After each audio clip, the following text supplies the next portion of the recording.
할렐루야.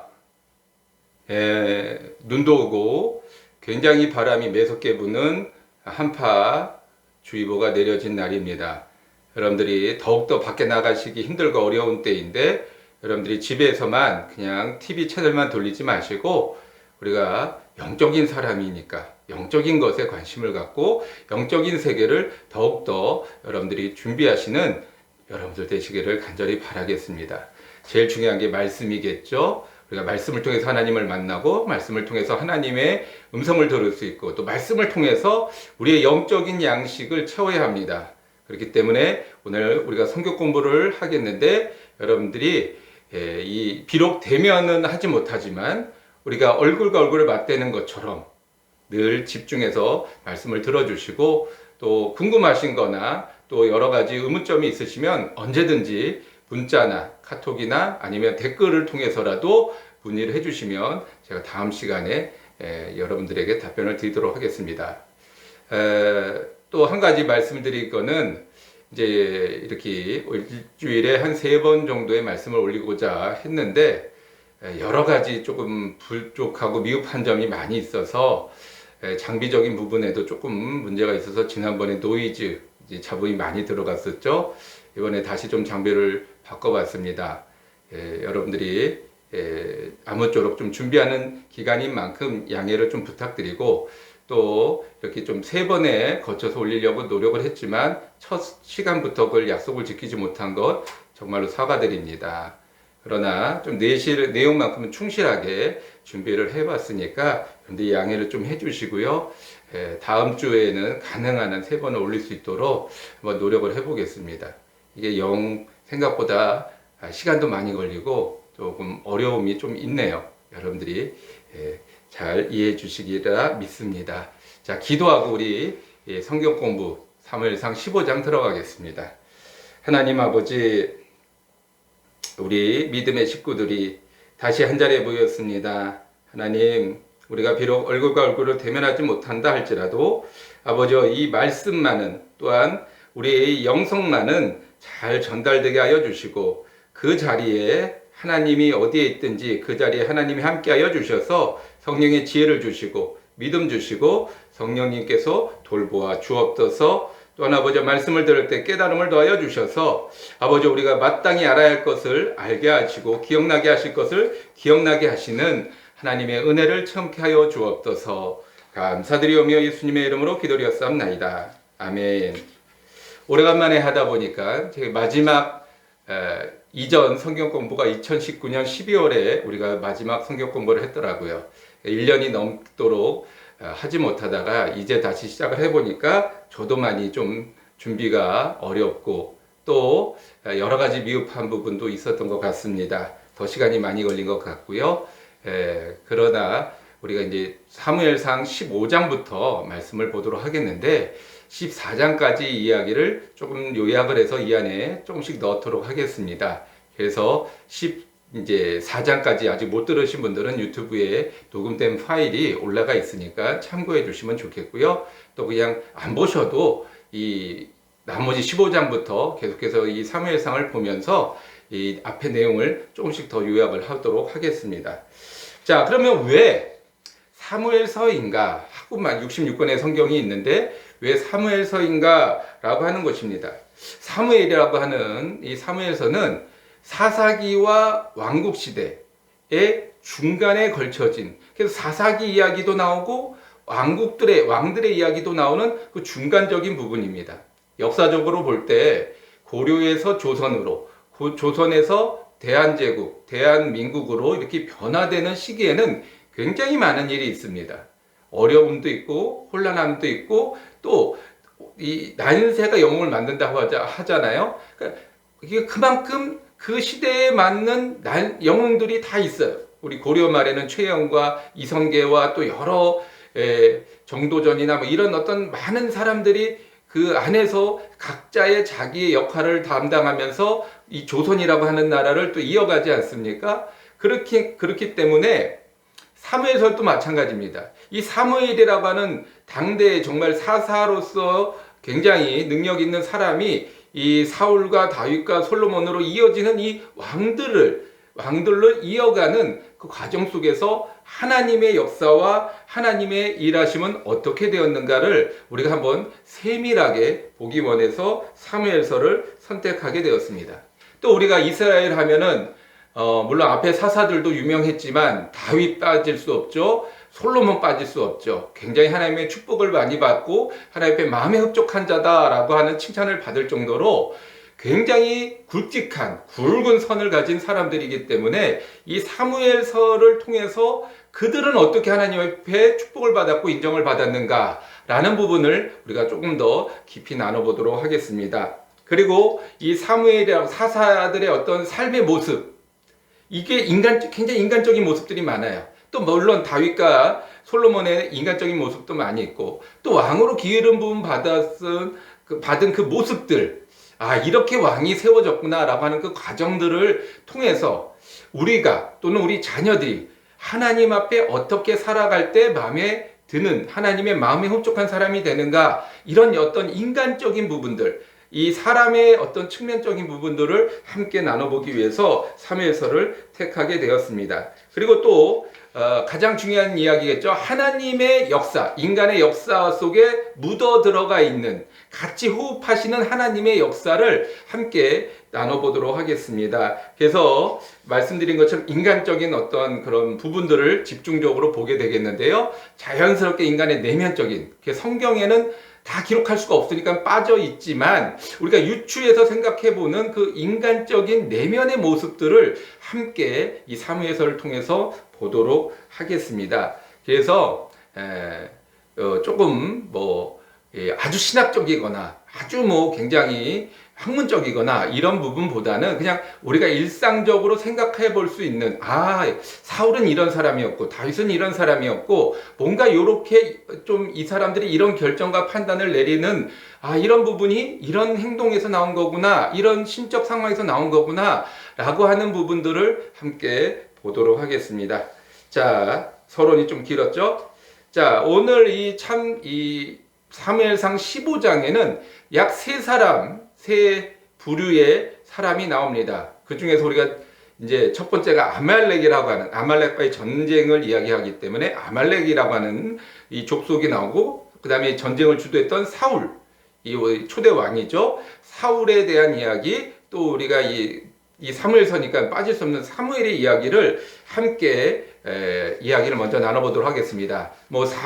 사울과 사무엘은 우리가 많이 들었기 때문에 잘 알고 계시겠지만 이 아말렉이라고 하는 족속, 듣기는 들었는데 우리가 잘 모르고 있는 부분이라서 함께 이 아말렉이 어떤 존재인지 이번 기회에 한번 살짝 터치를 하고 넘어가 보도록 하겠습니다. 아말렉이라고 하는 말의 뜻은 골짜기에 사는 자, 즉 그들이 주로 이 골짜기를 중심으로 살았던 것 같아요. 아무래도 이 지형 자체가 광야 지형이고 또 굉장히 무더운 그런 날씨 아닙니까? 저도 이 광야 지역 또는 이 비슷한 때를 가봤는데 여름에 가면 무조건 45도, 50도예요. 근데 참 신기한 게 그늘에만 들어가면 시원해요.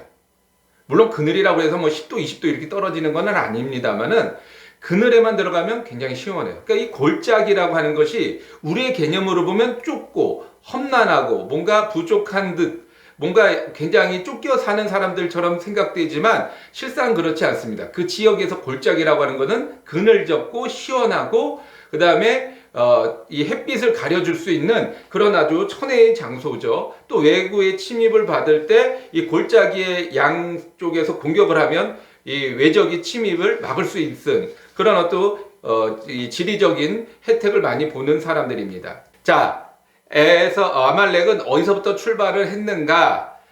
우리가 에서라고 하는 이 야곱과 에서, 이 형제의 이야기를 우리 알고 있죠. 그런데 하나님께서 야곱을 선택하셔서 야곱이 이스라엘이라는 이름으로 바뀌어졌는데 이 에서의 아들인 엘리바스와 그의 첩 딥나 사이에서 태어난 아들이 아말렉이라고 하는 이름을 가지고 있었습니다.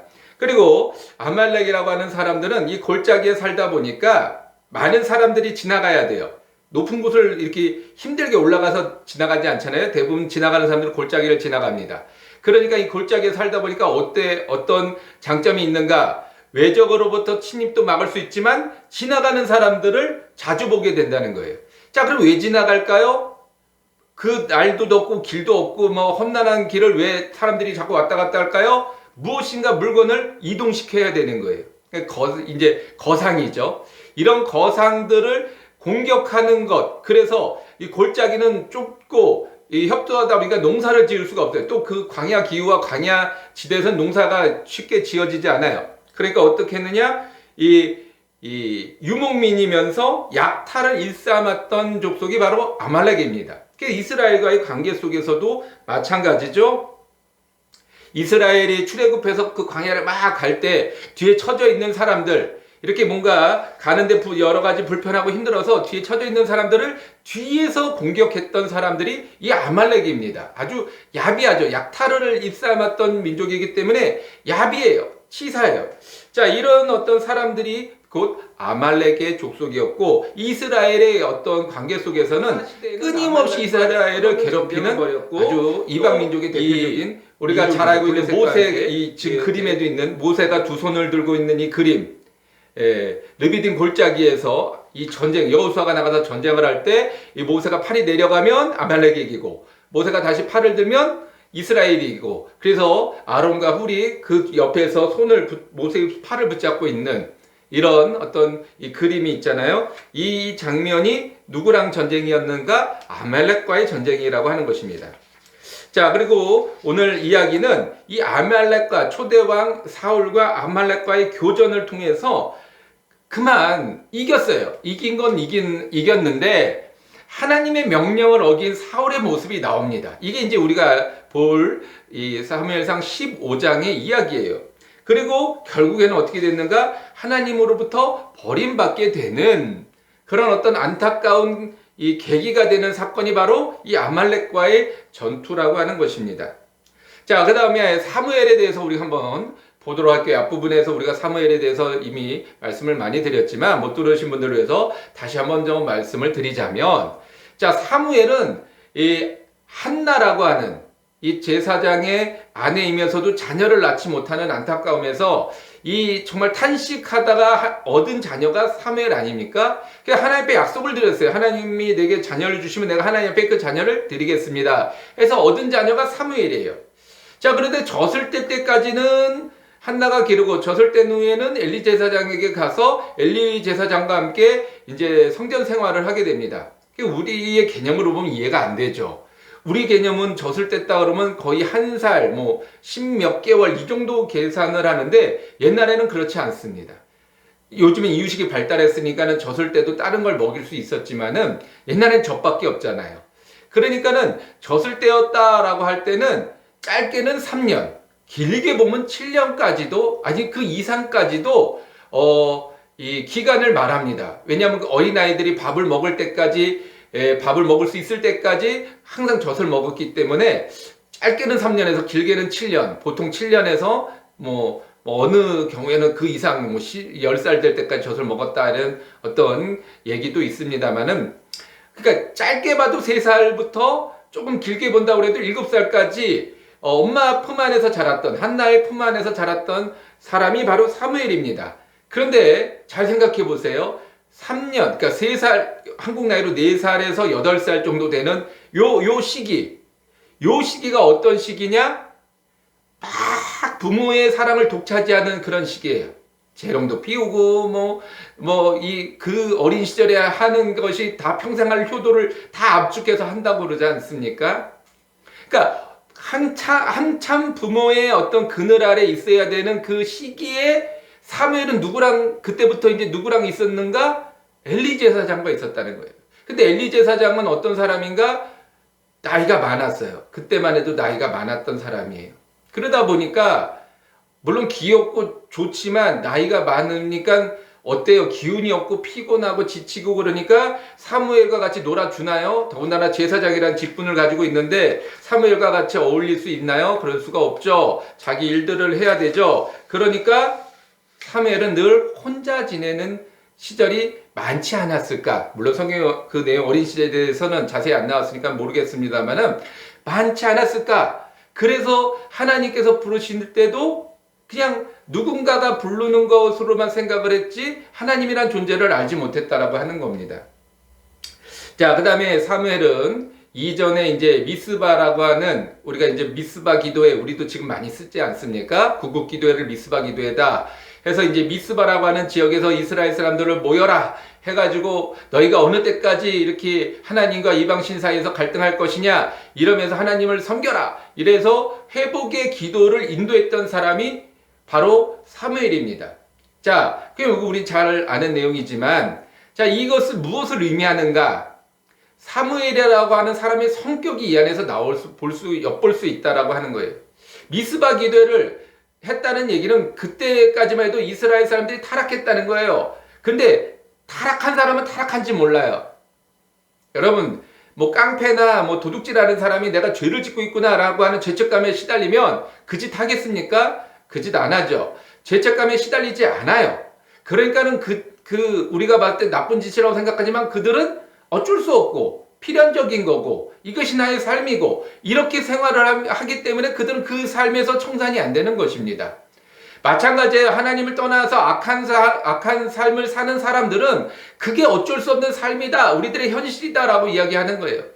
그런 사람들을 모아놓고 미스바 기도해야 하자라고 이렇게 선동할 수 있는 그런 성격이라면 보통 성격 아닙니다. 아주 대쪽 같은 사람이고 철저하게 어렸을 때부터 이 하나님, 엘리를 통해서 하나님과의 훈련을 받지 않은 사람이라면 절대로 그렇게 선동해서 나가서 할 수 있는 사람이 아닙니다.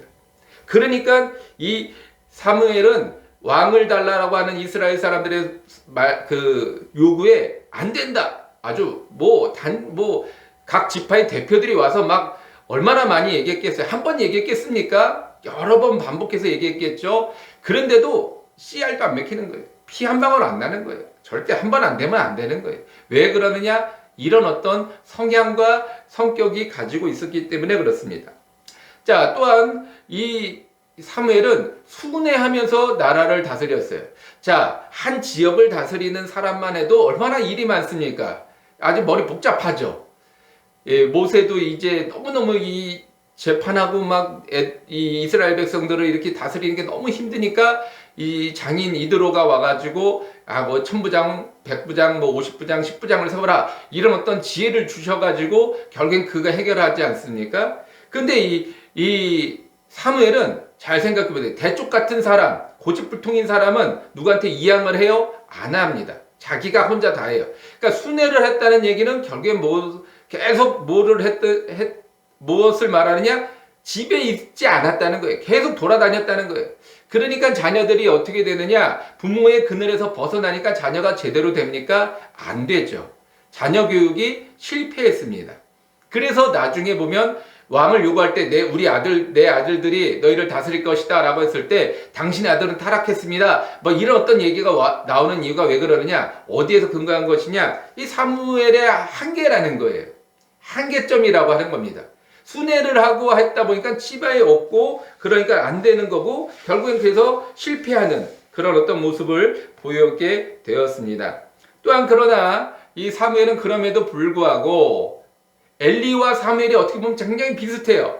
여기까지는 엘리도 그 자녀들을 제대로 교육하지 못해서 타락의 길로 접어들게 되고 이 백성들이 엘리 제사장한테 당신 아들들이 죄를 지었다, 타락했다, 악하다라고 얘기해도 어떻게 해요? 아니다. 그러면서 자기 아들들은 달래면서 그러면서 이 결국에는 이 사사의 어떤 역할을 아들들에게 맡기지 않습니까? 거기까지는 사무엘이나 엘리나 비슷해요. 그런데 그 다음에 어떻게 달라졌는가? 엘리는 그래도 하나님의 말씀을 들었음에도 불구하고 끝까지 아들들을 버리지 못하고 아들들에게 끌려갔는데 사무엘은 하나님의 말씀을 들으니까 과감하게 바뀌어버립니다. 이것이 하나님의 통치에서 벗어난 일입니다. 왕을 세우는 것은 하나님의 통치에 벗어난 일입니다. 라고 말을 했지만 하나님이 내가 이스라엘의 말을 들었고 나를 버렸지만 내가 왕을 허락하겠다 할 때 그는 사무엘은 과감하게 자기 아들들을 포기해버립니다. 왜요? 대쪽 같은 성격이니까. 그렇게 올곧은 사람이니까 그런 사람이 그럴 수 있었던 것입니다. 그러므로 인해서 하나님 앞에서는 인정받는, 그래서 끝까지 하나님과 동행하는 사람이 바로 사무엘이라고 하는 사람입니다. 그리고 그럴 수 있었던 이유는 절대 사심이 없었어요. 사울과의 첫 만남에서도 뭐 이렇게 예물을 드리고 뭐 할 때 절대 그런 거에 대해서 사심이 없지 않습니까? 전혀 신경 쓰지 않아요. 그럼 뭐 어떻게 좀 뭐 내 말 좀 어떻게 잘 좀 전달해 주세요. 뭐 이러면서 뭐 이렇게 뇌물 주고 뭐 뭔가 싸바싸바 하고 하려고 할 때 이 사람은 절대 그런 거에 대해서 일도 먹히지가 않는 사람입니다. 그러니까 정말 하나님 앞에 끝까지 순종할 수 있는 사람이 되었던 거죠.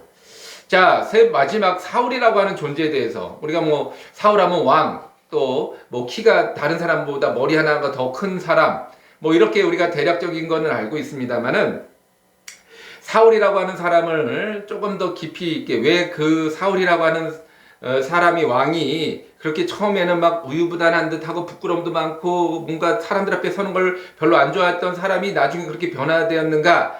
그게 또 배경이 있는 거예요. 그냥 사울이 귀신 들어서 막 그렇게 갑자기 변한 게 아니라 거기에는 어느 정도 인간적인 배경이 있다라고 하는 겁니다. 첫째로 목 하나가 더 높다, 키가 크다라는 얘기는 무엇을 말하느냐? 잘 먹었다는 거예요. 잘 먹어야 키가 크죠. 잘 안 먹으면 절대 키 안 큽니다. 잘 먹고 잘 자고 뭔가 편안했기 때문에 키가 쑥쑥 자라는 거예요. 그러니까 그는 어떤 사람이냐? 유력한 가정. 그 베냐민 지파 중에서도 아주 유명한, 아주 부유한 그런 힘 있는 가정의 출신이라고 하는 거죠. 자, 부잣집 아드님, 부잣집 왕자님은 어떤 특성이 있는가? 절대 다른 사람들한테 손가락질 받을 일을 하지 않습니다. 하면 집안에서 혼나요. 왜냐하면 항상 사람들이 눈이 뭐랄까, 이 부잣집에 관심이 많잖아요. 우리도 뭐 무슨 대기업의 자녀들이 뭐 어떤 일을 했다 그러면 거기에 막 집중을 하지, 뭐 옆집 사람이 뭐 또는 뭐 그냥 뭐 잘 모르는 사람이 뭐 무슨 일을 저질렀다 그러면 거기에 일절 관심을 갖지 않습니다. 그러니까는 항상 관심의 대상이니까 어떻게 해요? 뭔가 항상 조심하죠. 그런데 조심하고 뭔가 사람들과의 관계를 항상 부드럽게 하려고 노력을 하지만 그 마음은 어때요? 그렇습니까? 정말 성향적으로 선천적으로 다른 사람과의 관계를 잘 맺는 그런 성향인가요? 대부분 아니에요. 왜냐면 뭐 도련님 소리 듣고 뭐든지 잘한다 잘할 수밖에 없는 환경이기도 하지만 또 그런 어떤 잘해야만 되는 어떤 부담감을 안고 있다 보니까 항상 이렇게 보여지는 모습과 실제의 내 모습은 다를 수밖에 없습니다. 그러니까 힘들죠. 답답하고 어렵습니다. 그래서 남들과의 관계가 그렇게 좋은 듯 하지만 항상 안에는 불만과 불평이 가득한, 그러니까 처음에는 남들 앞에 나오는 것도 두려워하고 왕으로 뽑혔는데도 숨고 뭐 이랬던 사람이 나중에 진짜 왕이 되고 뭔가 이렇게 자기가 스스로 안에 있는 걸 끄집어낼 수 있는 상황으로 바뀌어지게 되니까 본심이 나오는 거예요. 자, 우리도 뭐 멀리 볼 필요 없어요. 서울까지 갈 필요 없어요. 우리 동네, 우리 이 주변에 있는 사람들 중에서도 또는 우리나라 안에서도 이런 사람들 너무 많지 않습니까? 그냥 2세 때, 뭐 3세 때 이럴 때는 그냥 조용히 남들 눈에 띄지도 않고 별일 없이 잘 지내는 것 같다가 이 사람이 이제 뭐 대기업의 총수가 되고 뭐가 되면은 뭐 갑질했네, 뭐 문제가 일으키네, 뭐 잘못됐네, 얼마나 많은 말들이 많습니까? 그 이전에는 조용했던 사람이 이 뭐 기업의 대표가 되면 막 문제를 일으키는 거예요. 왜 그러느냐? 그 안에 그 본심이 있는 거예요. 내면에 있는 모습이 드러나는 것입니다. 자, 그리고 우리가 이 사울이 뭐 능력이 있어서 실력이 있어서 사람들로부터 투표받아서 왕이 된 게 아니라 하나님께서 지목하신 거예요. 제비를 뽑았죠. 하나님의 방법이니까. 제비를 뽑아서 왕이 됐다라고 한다면 여러분 어떨 것 같습니까? 어떻게 막 사람들이 막 왕이다, 우리 왕이다, 순종하자, 따르자 이러고 막 쫓아다녔을 것 같아요? 아니죠. 어쨌든 사람들은 뭐 하나님의 지목해서 저 사람이 왕이 됐다라고는 하지만 제비 뽑아서 된 왕인 만큼 신뢰를 하지 않아요. 별로 그렇게 힘이 없어요. 그러니까 왕이 됐으면서도 기름 부음 받았으면서 뭐예요? 가서 소치고 농사 짓고 있어요. 이런 게 이게 그 당시 초대에 사울이 왕으로 기름 부음 받았음에도 초대의 모습이에요. 처음의 모습이에요. 왜 그래요? 제비 뽑아서 왕 됐으니까 무슨 사람들이 뭐 이거 해라 저거 해라 그럴 때 따르고 순종하겠습니까? 안 하죠. 뭐 그냥 제비 운 좋아서 제비 뽑았지 뭐 이런 사람들도 그렇게 말하는 사람들이 있지 않겠어요? 그러니까 안 되는 겁니다. 그러다 보면 어떻게 해야 돼요? 내가 왕으로서의 권위와 왕으로서의 어떤 이 실력과 능력을 보여줘야 하니까 그 당시에 왕으로서 가장 능력 있게 보일 수 있는 방법은 뭐냐? 딱 하나. 전쟁입니다. 전쟁을 통해서 이겨야 내가 왕으로서 인정받는 거예요. 오늘 읽은 우리가 이제 볼 사무엘상 15장의 말씀이 아말렉과의 전쟁인데 왜 사울이 이 전쟁에서 이긴 그 전략품을 살려두었는가? 그럴 수밖에 왜 없었는가? 인간적인 생각을 해보면 전쟁을 한다는 건 내 목숨을 거는 거예요. 뭐 왕이든 병사든 내 목숨을 거는 거예요. 목숨 걸고 나가서 싸워서 무엇인가를 얻어야지 내가 그 다음에도 전쟁에 나갈 때 싸우고 이겨야 되겠다 이런 욕심이 생기는 거지. 나가서 싸웠는데 아무것도 생기는 게 없어.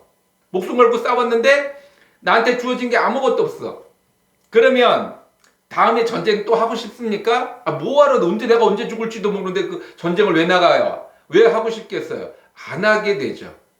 이게 당시에 전쟁을 하면서 얻어지는 것은 당연스럽게 백성들끼리 나눠 가졌습니다. 이게 당시의 전통이에요.